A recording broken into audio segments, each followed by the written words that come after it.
पुरणपोळी करताय, पोळी फुगत नाही, तर हा व्हिडिओ तुमच्यासाठी आहे। नमस्कार, हंगर केव्ज रेसिपीज अँड व्लॉगमध्ये तुम्हा सर्वांचं मनापासून खूप खूप स्वागत। मी आज तुमच्यासाठी खरपूस आणि पुरीसारखी मस्तपैकी फुलणारी पुरणपोळी ही रेसिपी घेऊन आली आहे। तर चला बघूया मी ही कशा प्रकारे केलेली आहे। यासाठी सर्वप्रथम मी पुरणपोळीसाठी लागणारी कणिक तयार करून घेतलेली आहे। कणकेसाठी सर्वात अगोदर गव्हाच्या पिठामध्ये मी अर्धी वाटी मैदा, तेल, मीठ आणि थोडी हळद टाकून हे मिश्रण एकत्रित मळून घेतलेलं आहे। हळद ही ऑप्शनल आहे। हळदीमुळे पुरणपोळीला सुंदर असा पिवळा रंग मिळतो। ही कणिक पाणी लावून चांगल्या प्रकारे मळून साधारणतः अर्धा तास ती मुरू द्या। यानंतर साधारणतः 2 वाटी हरभऱ्याची डाळ मी 4 ते 5 शिट्ट्या काढून चांगल्या प्रकारे शिजवून घेतलेली आहे। एका चाळणीमधून ही डाळीतलं पाणी आपण काढून घेऊ।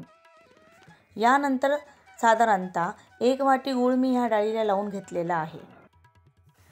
डाळ थंड झाल्यानंतर हळूहळू आपण पुरण बारीक करून घेऊ। आता साधारणतः अर्धा तासानंतर आपली कणिक ही चांगल्या प्रकारे मुरलेली आहे। पुरणपोळी लाटण्यासाठी मी याचे गोळे करून घेतलेले आहे। यानंतर मी पुरणपोळी लाटण्यासाठी घेतलेली आहे। व्हिडिओत दाखवल्याप्रमाणे पुरणपोळी लाटून घ्या।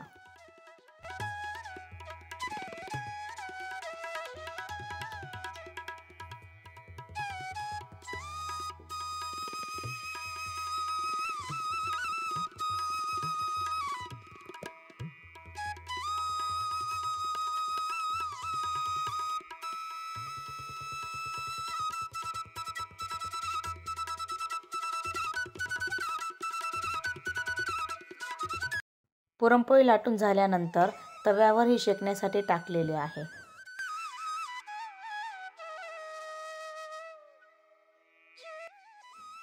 पुरणपोळी चांगली दोन्ही बाजूंनी शेकून घ्या। वरून थोडं थोडं तूप टाकून ही पुन्हा उलटपालट करून घ्या। अशा पद्धतीने पुरणपोळी खूप सुंदर अशी फुलते।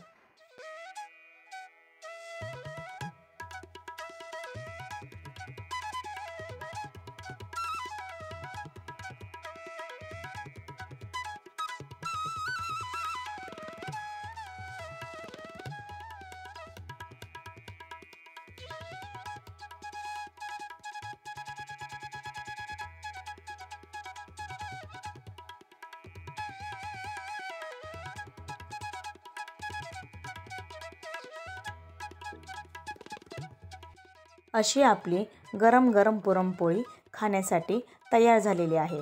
जर तुम्हाला हा व्हिडिओ आवडला असेल तर माझ्या चॅनलला लाईक, शेअर आणि सबस्क्राईब करायला विसरू नका। धन्यवाद।